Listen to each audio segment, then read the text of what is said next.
My name is Maria Santos, and I'm 32 years old. To the food industry, I'm the CEO of Casa Santos, a restaurant empire worth $47 million that spans across Texas. But to my family, I'm still just the daughter who chose to flip tacos from a beat-up truck instead of climbing the corporate ladder like a respectable Santos should. Today, at my sister Isabella's engagement party at the Four Seasons in Austin, they have no idea that the exquisite fusion cuisine they're praising and the elegant atmosphere they're admiring belongs to the very business they once called a humiliating embarrassment to our family name. Before we jump back in, tell us where you're tuning in from, and if this story touches you, make sure you're subscribed, because tomorrow, I've saved something extra special for you. The warm Texas sun was setting behind the Austin skyline as I drove my Tesla Model S through the familiar streets of Westlake Hills, heading toward what I desperately hoped would be different this time. My hands gripped the steering wheel as I navigated the winding roads lined with million-dollar homes, each one more imposing than the last. For just a moment, watching the golden light dance across Lake Austin, I allowed myself to believe that maybe tonight would be the night my parents finally saw past their own rigid expectations. Maybe the success of Casa Santos, the James Beard nominations, the feature in Food and Wine magazine, would finally translate into something they could understand and respect. That fragile hope lasted exactly until my phone buzzed with an incoming text. It was from my mother, Patricia, her message landing like a perfectly aimed dart to deflate my optimism. Maria, please tell me you're not planning to mention that food truck phase tonight. Isabella's future in-laws will be here, and we need to make the right impression. Focus on your corporate marketing background instead. That's something people can actually respect. My foot involuntarily pressed harder on the brake as I pulled into a nearby parking lot, my vision blurring with a familiar cocktail of hurt and rage. The food truck phase. As if 3 years of 18-hour days, building something from nothing, learning every aspect of the food industry from the ground up, was just some embarrassing college experiment I'd grown out of. As if the Santos street kitchen truck that had been featured on the Food Network and spawned an entire restaurant empire was just a footnote to be hidden away when polite society was watching. The air seemed to thicken around me as that old, dangerous calm settled into my bones. They wanted me to be ashamed of the very foundation that had built everything I'd accomplished. They wanted me to pretend that my proudest achievement, the thing that had taught me resilience and creativity and the value of honest work, was something to be swept under the rug like a family scandal. Well, if they wanted to play pretend tonight, I was more than happy to oblige them. But they had no idea what kind of performance they were about to witness. The decision to attend Isabella's party wasn't born from that single text alone, though it certainly crystallized my resolve. It had been building for months, through a series of small cuts that had finally bled me dry of any remaining hope for their acceptance. The final wound had opened wide just 2 weeks earlier, when I'd returned to my downtown Austin penthouse after the most successful quarter in Casa Santos's history. We'd just signed leases for 3 new locations, including one in Dallas that would mark our expansion beyond Austin, and I was riding high on the kind of professional satisfaction that money can't buy. I'd poured myself a glass of Tempranillo, kicked off my heels, and settled onto my couch with my tablet, craving the simple pleasure of scrolling through something mindless after a day of complex negotiations and strategic planning. Social media wasn't usually my thing. I preferred to stay focused on the business rather than getting lost in the curated highlight reels of other people's lives, but that evening something drew me to check Instagram. That's when I saw it. A professionally shot photograph of Isabella, radiant in a flowing white dress, her arms wrapped around a tall man in a navy blazer. They were standing on the deck of the Austin Country Club, the city's skyline twinkling behind them like a backdrop designed specifically for this moment. The caption read, "She said yes. The future Mr. and Mrs. Richard Coleman are ready to start their perfect life together." My heart didn't break. It simply went numb, a familiar hollowness spreading through my chest as I scrolled through the dozens of congratulatory comments. My mother had left a string of heart eye emojis and a gushing comment about, quote, "our beautiful family growing even more perfect." My father had reposted the image with his own caption, "So proud of our daughters and the incredible legacy our family continues to build in Austin." Daughters. Plural. But as I scrolled through every single photo in the engagement album, through pictures of Isabella with her friends, Isabella with her new fiancé, Isabella with both my parents beaming beside her, I searched desperately for any sign of my existence in this family narrative. There were photos from the surprise proposal dinner, pictures from the celebration afterward, even candid shots of Isabella showing off her ring to various family friends and cousins. I was nowhere. Not in a single frame, not mentioned in a single caption, not tagged in any of the posts. It wasn't an oversight or a technical glitch. It was a deliberate editorial choice. In the story of the Santos family's joy and pride, there was simply no room for the daughter who had chosen a path they couldn't understand or respect. The message was crystal clear. I was not part of this beautiful family legacy my father was so proud of. I was just somewhere else, doing something else, someone they'd rather not have to explain to their sophisticated friends and business associates. A few days later, as if the universe was determined to drive the point home, the formal proof of my status arrived in my mailbox.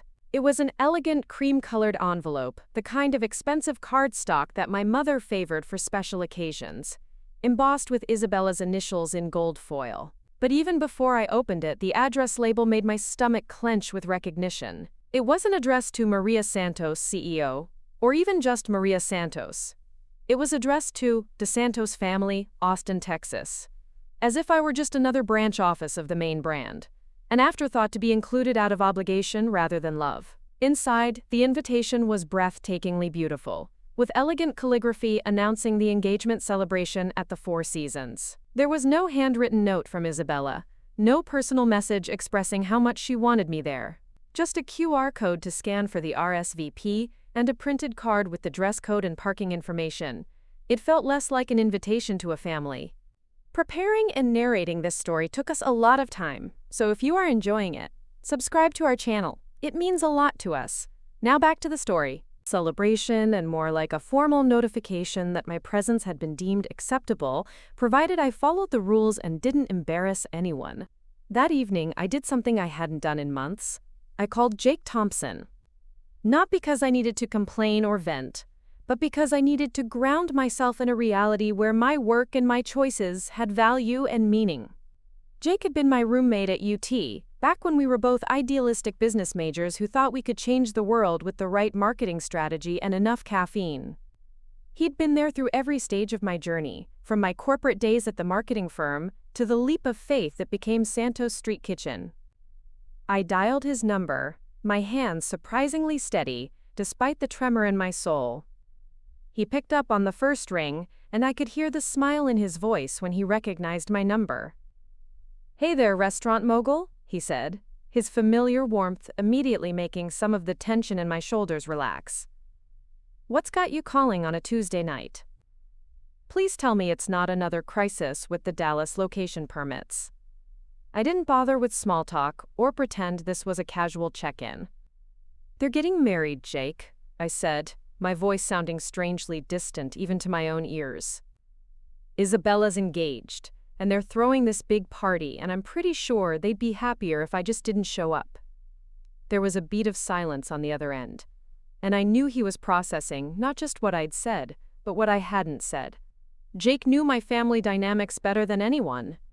He'd been there for the awkward Sunday dinners where my parents would spend 2 hours talking about Isabella's latest promotional campaign while barely acknowledging my presence. He'd seen the way they'd react when people asked about my restaurants, always deflecting with comments about how Maria's always been entrepreneurial before quickly changing the subject to something more comfortable. "I see," he said finally, his tone carefully neutral, but I could hear the undercurrent of frustration on my behalf. "And I'm guessing they want you to show up and play the part of the grateful little sister who's so happy to bask in Isabella's reflected glory?" "Something like that," I replied, surprised by how calm I sounded. "My mom actually texted me to make sure I don't mention the food truck phase, because it might make Isabella's future in-laws uncomfortable." The silence that followed was longer this time, and when Jake finally spoke, his voice had an edge I rarely heard from him. "Maria," he said, and I could picture him in his apartment, probably pacing around his kitchen the way he did when he was really angry about something. You know what that food truck represents, right? It represents 3 years of you working your ass off to build something real and meaningful. It represents the foundation of a business that now employs over 200 people across Texas. It represents you having the courage to walk away from a safe, boring corporate job to chase a dream that everyone told you was impossible. His words hung in the air between us, and I felt something shift inside my chest. Not healing, exactly, but a kind of cauterizing of the wound. Jake had a way of reflecting back to me the truth of my own story when my family's constant dismissal made me forget. They want you to be ashamed of the thing that made you who you are, he continued, his voice getting stronger. But Maria, that food truck isn't something to hide. It's something to be proud of. And anyone who can't see that isn't worthy of your time or energy, family or not.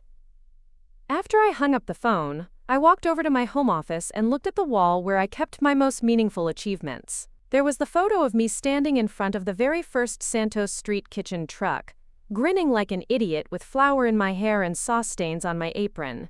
Next to it was the framed review from Sarah Chen, the Austin food critic whose rave write-up had changed everything.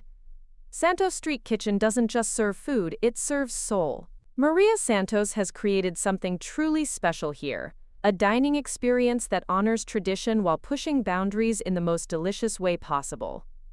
Below that was the photo from the ribbon cutting of our first brick-and-mortar location, with me standing next to Mayor Adler as he officially welcomed Casa Santos to the East Austin community. And in the center of it all was the letter from the James Beard Foundation, notifying me of my nomination for Rising Chef of the Year. This wasn't the wall of someone who should be ashamed of her choices. This was the wall of someone who had built something meaningful and lasting. Someone who had taken risks and worked harder than she'd ever thought possible to create not just a business, but a legacy. The food truck wasn't a phase I'd grown out of.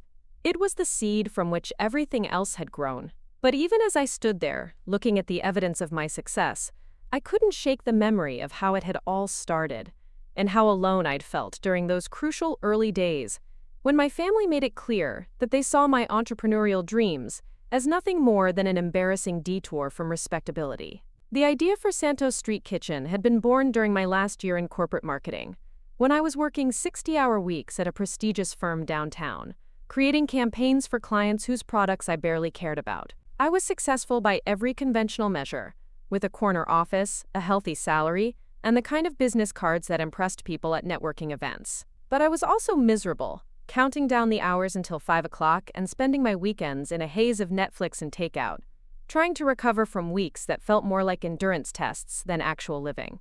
The breaking point came during a particularly soul-crushing campaign for a fast casual chain that was trying to rebrand their frozen processed food as artisanal and locally inspired.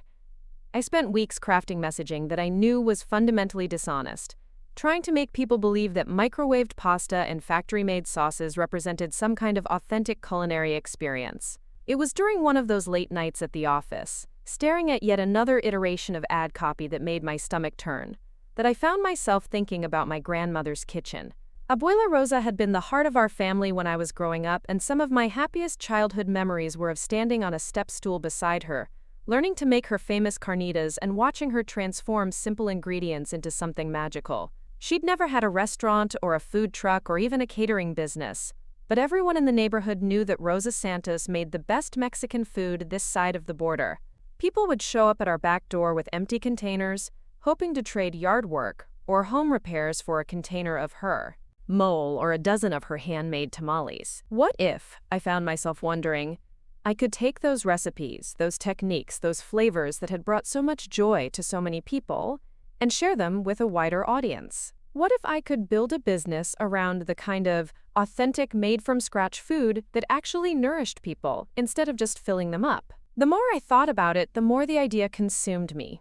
I started spending my lunch breaks researching food truck regulations and permit requirements. I drove around Austin on weekends, studying the most successful mobile food operations, taking notes on everything from menu design to optimal parking strategies. I even enrolled in a weekend course on small business management at Austin Community College, much to the confusion of my colleagues who couldn't understand why someone with my corporate trajectory would be interested in such things. When I finally worked up the courage to mention my idea to my parents over Sunday dinner, their reaction was swift and decisive. My father Roberto set down his fork and looked at me with the kind of patient expression he usually reserved for explaining simple financial concepts to particularly slow clients.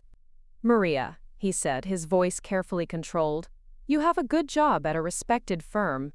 You're building a career that people admire, that opens doors, that provides security. Why would you throw all of that away to sell food from a truck?" The way he said, "sell food from a truck," made it sound like I'd announced my intention to become a carnival barker or start reading palms for a living. My mother, Patricia, was even more direct in her disapproval. "Sweetheart," she said, reaching across the table to pat my hand in the condescending way she'd perfected over the years. "Food trucks are for people who don't have other options. You have an education, you have opportunities. Don't you want to build something respectable, something you can be proud of?" Isabella, who was 24 at the time and working as an assistant at a high-end PR firm, chimed in with her own brand of sisterly concern. "Plus, Maria, think about the lifestyle. You'd be working weekends, dealing with grease and mess, standing on your feet all day. You'd never have time for a social life or meeting anyone decent. Is that really what you want?" Their concerns weren't entirely unreasonable. I knew that even then. The restaurant industry was notoriously difficult, with razor-thin margins and a failure rate that would make even the most optimistic entrepreneur nervous. Food trucks, while trendy, were still seen by many as a step down from traditional restaurants, let alone corporate careers. But what hurt wasn't their practical concerns about the challenges I might face. What hurt was their complete inability to see past the surface level of what I was proposing. They saw food truck and immediately categorized it as something embarrassing, something beneath the Santos family standards. They never asked about my business plan, never showed curiosity about the recipes I wanted to share, never acknowledged that this might be something I was genuinely passionate about, rather than just a quarter-life crisis to be managed and redirected. That conversation set the tone for everything that followed. When I finally did take the leap 6 months later, using my savings and a small business loan to purchase and retrofit a used truck, my family's reaction ranged from polite disinterest to barely concealed embarrassment. They never came to see the truck in those early days, never sampled the menu I'd spent months perfecting, never acknowledged the positive reviews we started getting from local food bloggers and satisfied customers. Instead, they treated Santos Street Kitchen like a hobby that had gotten out of hand, something I was doing until I came to my senses and returned to the corporate world where I belonged. When people asked them about my business at social gatherings, I heard through mutual friends that they would deflect with comments like, "Maria's going through an entrepreneurial phase," or "She's always been creative, but we're sure she'll find her way back to marketing eventually." The isolation was profound and unexpected. I'd anticipated the long hours and the financial stress and the physical exhaustion of running a food truck. What I hadn't prepared for was the loneliness of pursuing a dream that the people closest to me saw as a mistake to be endured, rather than an achievement to be celebrated. But here's the thing about building something from nothing. It forces you to discover reserves of strength and determination you never knew you possessed. Every morning when I showed up at the commercial kitchen I rented to prep for the day, every afternoon when I parked the truck at a new location and hoped people would give us a chance, every evening when I counted the day's receipts and planned for tomorrow, I was building not just a business, but a new version of myself. And slowly, gradually, other people began to notice what my family couldn't see. The lines at our truck grew longer. Food bloggers started writing about our carnitas tacos and our innovative fusion approach that honored traditional Mexican flavors, while incorporating unexpected elements like Korean spiced pork or Thai basil-infused salsas. Local newspapers featured us in their weekend dining guides. Food Network even sent a camera crew to film a segment about Austin's emerging food truck culture, and Santos Street Kitchen was prominently featured. The validation from strangers who became regular customers, from food critics who understood what we were trying to accomplish, from other entrepreneurs who recognized the work and creativity that went into what we were building, began to fill the void left by my family's indifference. It wasn't the same as having the support of the people who were supposed to love me unconditionally, but it was something real and meaningful nonetheless. The real turning point came about 18 months after we'd launched, when Sarah Chen published her review in the Austin American-Statesman. She didn't just praise our food. though she did that in language that made me cry happy tears in the parking lot where I read it on my phone. She understood the deeper story of what we were doing, the way we were bridging cultures and generations, honoring tradition while creating something entirely new. Santos Street Kitchen represents the best of what food can be, she wrote. It's not just sustenance, it's storytelling. Every bite carries the weight of family history and the excitement of culinary innovation. Maria Santos isn't just serving lunch, she's serving up her heritage with a side of pure passion. That review changed everything. Suddenly we had lines that stretched around the block. Other food trucks started parking near us, hoping to catch some of our overflow customers. Event planners began calling to book us for private parties and corporate events. And, most importantly, at least for my long-term vision, restaurant investors started approaching me about the possibility of opening a brick-and-mortar location. The opportunity that would eventually become our first Casa Santos restaurant came from an unexpected source, Tommy Mitchell, a young guy who'd been one of our first regular customers and had eventually asked for a job. Tommy had grown up in East Austin, back when it was still a working-class neighborhood before the gentrification wave hit, and he knew about a warehouse space that was coming available in what was just starting to be called the Emerging Arts District. It's not fancy, he told me one evening as we were cleaning up the truck after a particularly busy day at the South by Southwest Festival. But it's got good bones, and the rent's reasonable, and it's right in the path of where all the development is heading. If you're serious about opening a restaurant, this could be the perfect spot. I drove by the building the next morning before starting our regular route, and I could see what Tommy meant. It was a converted warehouse with high ceilings and exposed brick walls, sitting on a corner lot with plenty of parking. The neighborhood was in transition, with new condos and trendy shops opening up alongside longtime local businesses. It felt like a place where Santos Street Kitchen could grow into something bigger while staying true to its roots. The negotiation process was complex, and sometimes terrifying.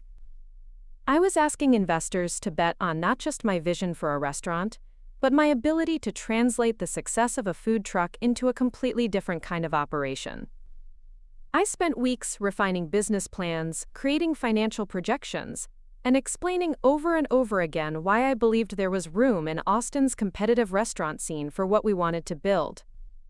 Jake, who had been working in corporate finance since graduation, became my unofficial advisor and eventually my official business partner. He understood the numbers side of things in a way that I didn't, and he believed in the potential of what we were creating with a faith that sometimes exceeded my own. This isn't just about expanding a food truck, he told me during one of our marathon planning sessions. This is about creating a brand that can scale, that can become something really significant in the Austin food scene and maybe beyond. When we finally signed the lease and broke ground on our first restaurant, I felt a mixture of excitement and terror that I'd never experienced before.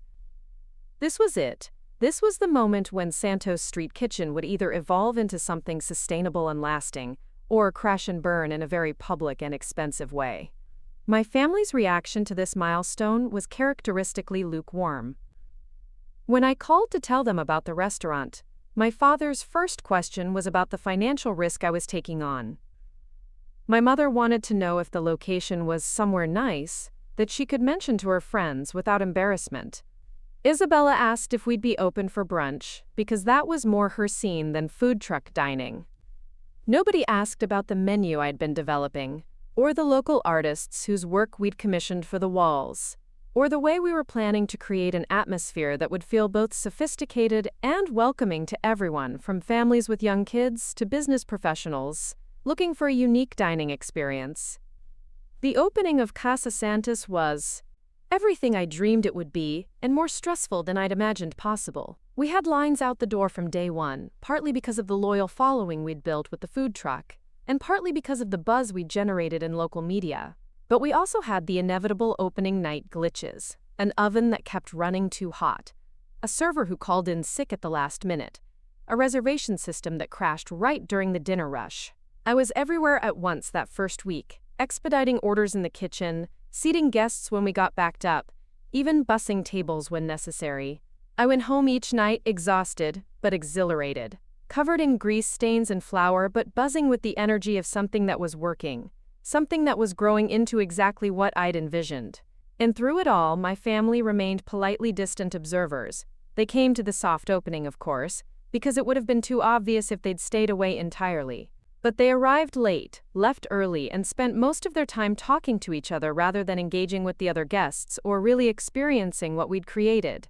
I watched them from across the dining room, noting the way my mother kept checking her phone and my father seemed more interested in analyzing our profit margins than actually tasting the food. Isabella spent the evening taking selfies for her Instagram, treating the restaurant as a backdrop for her personal brand rather than a celebration of something her sister had built from scratch. It was Jake who finally articulated what I'd been feeling but hadn't been able to put into words. We were sitting in the empty restaurant after closing on our first Saturday night, splitting a bottle of wine and basking in the afterglow of a completely sold-out evening. "You know what I realized tonight?" he said, swirling his glass and looking around at the dining room that was starting to feel like home. "Your family doesn't get to define what success looks like for you anymore. Look around, Maria. Look at what you've built.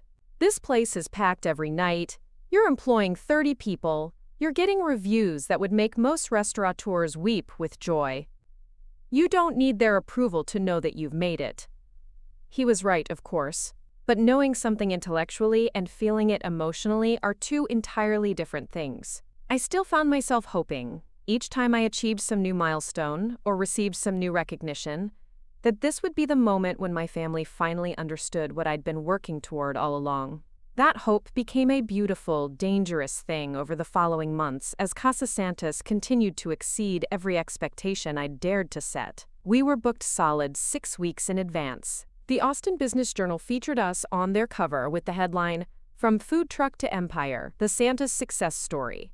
James Beard Foundation sent a representative to dine with us, leading to my nomination for Rising Chef of the Year. Food and Wine magazine included Casa Santos in their list of America's most exciting new restaurants, with a full-page spread that made my heart race when I saw it on newsstands across the city. Each achievement felt like a stepping stone towards something I'd been chasing my entire adult life. The moment when my parents would look at what I'd built and feel the same pride they showed so effortlessly for Isabella's every minor accomplishment. I started imagining scenarios where my father would bring his business associates to Casa Santos, where my mother would host her book club there, where Isabella would choose our private dining room for her important celebrations. I pictured family dinners where they'd ask detailed questions about my expansion plans instead of politely changing the subject when the restaurant came up in conversation. The fantasy grew stronger when we signed the lease for our second location in South Austin, and stronger still when the Dallas Morning News reached out about featuring Casa Santos in their annual Best of Texas Dining issue. I was building something undeniably successful, something that was getting the kind of recognition that even my status-conscious family couldn't dismiss as a phase or a hobby that got out of hand. I remember the exact moment when I convinced myself that this time would be different. It was a Tuesday evening in early March, and I was working late in my office above the original Casa Santos location, reviewing applications for our new Dallas location manager position. The restaurant below had closed an hour earlier, but I could still smell the lingering aromas of roasted poblanos and fresh lime that seemed to live in the walls themselves. My phone rang, and when I saw my father's name on the caller ID, my heart did a little skip of anticipation that I immediately tried to suppress. "Maria," his voice was warmer than usual, almost jovial in a way that reminded me of how he sounded when he talked to his favorite clients. "I hope I'm not catching you at a bad time. I know you keep late hours with the restaurant business." The fact that he'd acknowledged my work schedule, something he'd never bothered to do before, felt like progress. "No, it's fine, Dad. What's going on?" "Well, I was just reading the piece about you in Austin Monthly," he continued, and I could hear papers rustling in the background. "Very impressive coverage. The photographs of the food look quite professional." My breath caught in my throat. He'd not only read the article, he'd called to mention it. This was unprecedented territory, and I found myself sitting up straighter in my chair, as if he could somehow see my posture through the phone. "Thank you," I managed to say. That was a really big opportunity for us. The photographer spent an entire day here, and the writer actually worked a shift in the kitchen to understand our process. "Interesting approach," he said, though I couldn't tell if he meant it as a compliment or just an observation. "Listen, the reason I'm calling is that I wanted to talk to you about something. Isabella's engagement party is coming up, as you know, and Patricia and I have been thinking about the catering situation. My heart started beating faster. Were they actually considering Casa Santos for Isabella's party? After years of treating my restaurant like an embarrassing secret, were they finally ready to showcase what I'd built to their social circle? The Four Seasons has their own catering team, of course, he continued, but we've been thinking it might be nice to have something a little more distinctive, something that really represents Austin and our family's connection to the city. That sounds wonderful, I said, trying to keep the excitement out of my voice. I'd love to create something special for Isabella's party. We could do a customized menu that incorporates some of our signature dishes but elevated for the venue and the occasion. There was a pause on the other end, and in that silence I started mentally planning the menu. Maybe our famous short rib carnitas, but plated elegantly rather than served in tacos. Our roasted corn and poblano soup served in small glasses as past appetizers. A dessert station featuring our tres leches cake, alongside some lighter options that would photograph well for Isabella's inevitable social media coverage. Well, that's actually not quite what we had in mind, my father said, his tone shifting slightly. Richard's family has some very specific expectations about this kind of event, and we want to make sure everything is absolutely perfect. What we were thinking is that maybe you could recommend someone with experience handling high-end events for this type of clientele. The words hit me like cold water. He wasn't asking me to cater Isabella's party. He was asking me to recommend someone else to do it, someone he considered more appropriate for the occasion. Someone whose work wouldn't embarrass the Santos family in front of Isabella's new in-laws.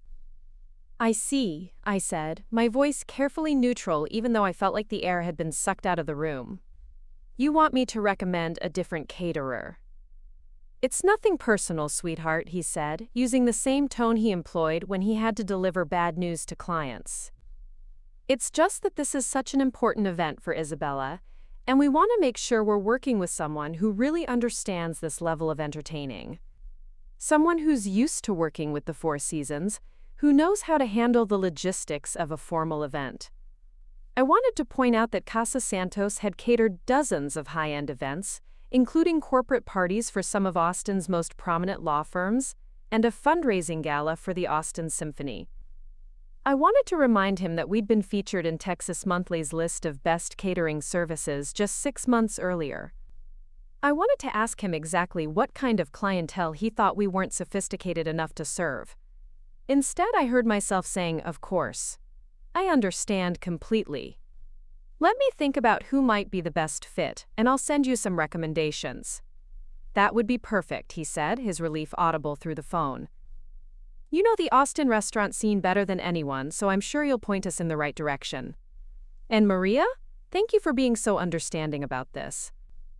I know it might seem like we're not supporting your business, but sometimes family dynamics and professional considerations need to be kept separate, you know? After I hung up, I sat in my office for a long time, staring out the window at the East Austin neighborhood that had embraced Casa Santos from day one. The irony wasn't lost on me that my father was asking me to recommend a competitor to cater the most important family event of the year, essentially asking me to facilitate my own exclusion from a celebration that should have been a perfect opportunity to showcase what I'd accomplished. But what hurt more than the practical rejection was the reasoning behind it. He wasn't worried about our food quality or our service capabilities. He was worried about what Isabella's future in-laws would think if they discovered that the Santos family's idea of elegant catering was the work of the daughter who'd started out flipping tacos from a food truck. My success in the restaurant industry wasn't something to be proud of. It was something to be managed and contained, kept separate from the family's public image. I called Jake the next morning, catching him before his workout at the gym near his apartment in Central Austin. He answered on the second ring, slightly out of breath but immediately focused when he heard the tone in my voice. "Let me guess," he said after I'd explained the conversation with my father. "They want you to recommend La Condesa, or Barley Swine, or one of the other respectable Austin restaurants that Isabella's future mother-in-law will recognize from Food Network." "Something like that," I said, pacing around my kitchen while my coffee grew cold on the counter. The really crazy part is that he actually read the Austin Monthly article, He called specifically to mention it. For about 30 seconds, I thought maybe things were finally changing. And then he asked you to help him hire your competition to cater your sister's engagement party. Jake finished. Jesus, Maria. Even for your family, that's impressively tone-deaf. I could hear the sound of weights clanking in the background, and I knew Jake was trying to work off his frustration with my parents through his morning routine. He'd been my sounding board for family drama for so many years that he probably understood the Santos family dynamics better than I did sometimes. The thing is, I continued, I keep thinking I should be used to this by now. It's not like they've ever shown any real interest in what I'm doing, but somehow I keep letting myself hope that the next achievement will be the one that finally makes them see me differently. That's because you're a normal person with normal expectations about how families are supposed to work, Jake said, his voice gentler now. You keep expecting them to behave like parents who are proud of their daughter's success instead of people who are embarrassed by anything that doesn't fit their narrow definition of respectability. He was right, of course, but knowing something intellectually and accepting it emotionally were two entirely different challenges. I spent the rest of that week researching high-end caterers to recommend to my father, each Google search feeling like a small betrayal of everything I'd worked to build. I read reviews of Austin's most prestigious catering companies, looked at their menus and their client lists, and tried to imagine which one would best satisfy my parents' need to impress Isabella's future in-laws. In the end, I recommended 3 options: a well-established company that specialized in country club events, a newer firm that had gotten attention for their work with tech companies' IPO parties, and a celebrity chef who'd recently opened a catering division of his nationally known restaurant group. All 3 were exactly the kind of impressive, expensive, pedigreed operations that would allow my parents to name-drop at future social gatherings. My father thanked me for the recommendations in a brief email that felt more like a business transaction than a family interaction. He didn't ask for my opinion about which caterer might be the best fit, didn't invite me to be part of the decision-making process, didn't even acknowledge that this situation might be awkward or hurtful from my perspective. It was simply a problem that needed solving, and I was a useful resource for solving it. 2 weeks later, Isabella called to tell me they'd chosen the celebrity chef option, and could I possibly help them coordinate some of the details since I knew the restaurant business and might be able to navigate any potential issues with the catering team? She wanted me to serve as an unpaid consultant for the event that I wasn't considered qualified to cater myself. It would be such a huge help, she said, her voice carrying that particular blend of sweetness and manipulation that she'd perfected over the years. You know how these chef types can be temperamental, and Mom is already stressed about all the other details. If you could just handle the food coordination, it would be one less thing for the family to worry about. I found myself agreeing, partly because I didn't know how to say no, and partly because some masochistic part of me wanted to see exactly how far this dynamic would go. Would I end up managing the catering for my sister's engagement party while being explicitly excluded from the actual planning process? Would I spend my evening troubleshooting problems with a catering team that my parents had hired specifically because they considered them more appropriate than my own business? The celebrity chef they'd chosen was Marcus Webb, whose restaurant Provenance had been getting national attention for its modern Southern approach to fine dining. I'd eaten there once, shortly after it opened, and while the food was technically excellent, it had felt soulless to me, all technique and presentation without any real heart or connection to the community it was supposed to serve. But I knew it was exactly the kind of place that would impress Isabella's future in-laws, who moved in circles where restaurant recognition from the James Beard Foundation mattered more than whether the food actually made you feel anything. I set up a meeting with Marcus's catering director, a sharp-dressed woman named Caroline, who immediately made it clear that she considered this consultation a waste of her time.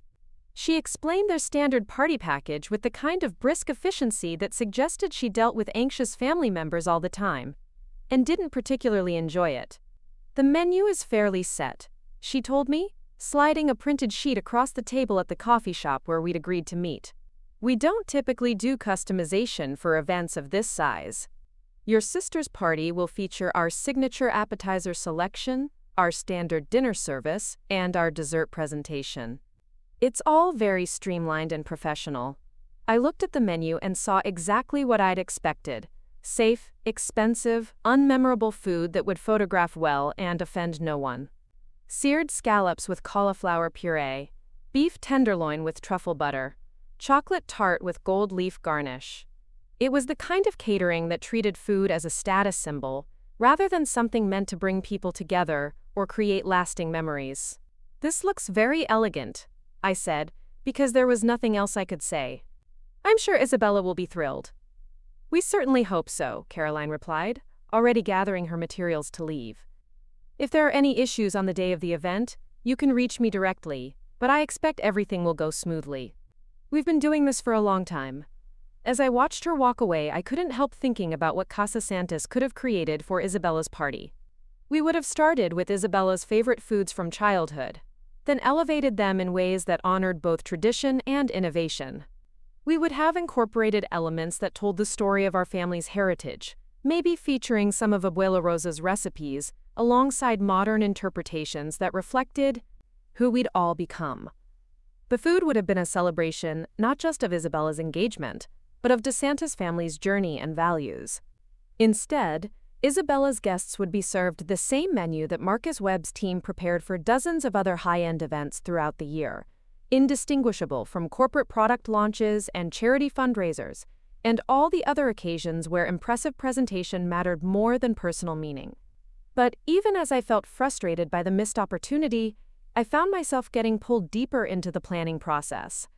Isabella started calling me regularly with questions about timing and logistics, treating me as her unofficial food and beverage coordinator while continuing to exclude me from the actual family planning meetings. I helped her think through the cocktail service, suggested wine pairings that would complement Marcus's menu, and even coordinated with the Four Seasons event staff to ensure smooth transitions between different courses.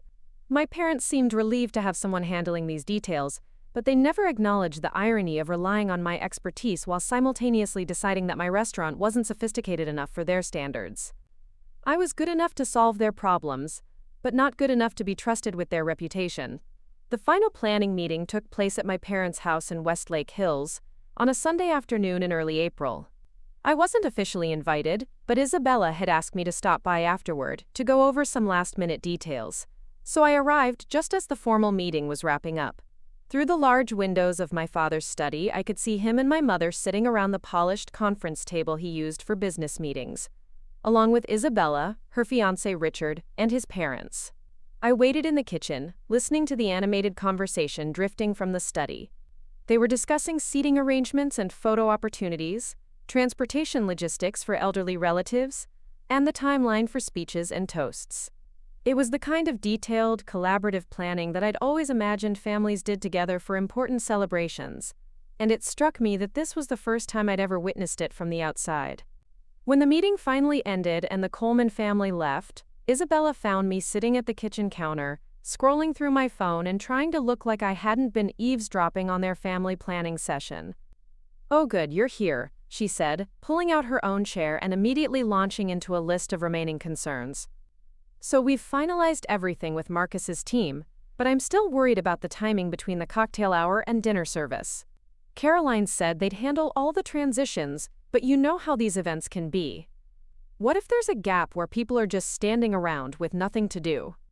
I spent the next hour helping Isabella troubleshoot potential issues with an event that I'd been systematically excluded from planning, offering solutions based on my experience with high-end catering at Casa Santos, while pretending that it didn't hurt to be treated as a resource rather than a family member. We talked through backup plans for weather issues, strategies for managing the bar service during peak demand periods, and ways to ensure that the food presentation would look perfect for Isabella's professional photographer.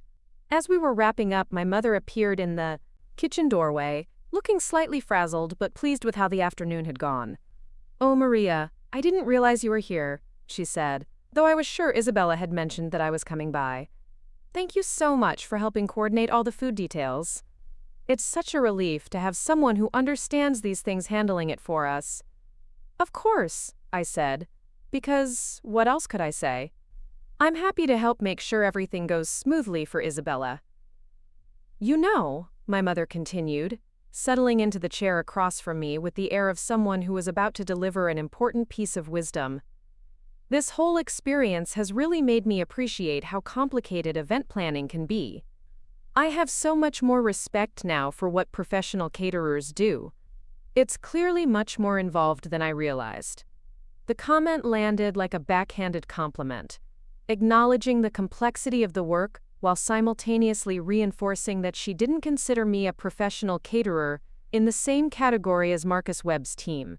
I was just someone who understood these things well enough to be useful, but not someone whose own business deserved consideration for the family's most important events. It definitely requires a lot of coordination. I agreed, my voice carefully neutral. Well, we're so lucky to have you helping us navigate it all, she said, patting my hand in the same condescending way she'd done when I first told her about my food truck plans. I know Isabella really appreciates having her big sister looking out for her. As I drove home that evening, I realized that my role in Isabella's engagement party had become a perfect microcosm of my relationship with my family. I was close enough to be useful, involved enough to handle the problems they didn't want to deal with themselves, but ultimately peripheral to the decisions and celebrations that really mattered. I was the family member they called when they needed someone with restaurant industry knowledge, but not the family member they trusted to represent them in front of people whose opinions they cared about. The party was still 2 weeks away, but I already knew exactly how it would play out. I would attend as a guest, smile politely while eating food prepared by the caterer they'd hired instead of me, and listen to toasts that celebrated Isabella's bright future without mentioning my own accomplishments. I would be present, but invisible, included but not truly welcomed, family but not quite equal. And despite everything I'd learned about my parents' limitations, despite all the evidence I'd accumulated about their inability to see past their own narrow definitions of success and respectability, some small part of me still hoped that something about that evening might surprise me. Maybe seeing Isabella so happy would soften their perspective. Maybe the success of the party would remind them that good food and warm hospitality were more important than impressive name-dropping. Maybe they would finally recognize that the daughter who'd built a restaurant empire from a single food truck might have something valuable to contribute to their family's story. It was a foolish hope, but it was the only one I had left. Up next, you've got 2 more standout stories right on your screen. If this one hit the mark, you won't want to pass these up. Just click and check them out.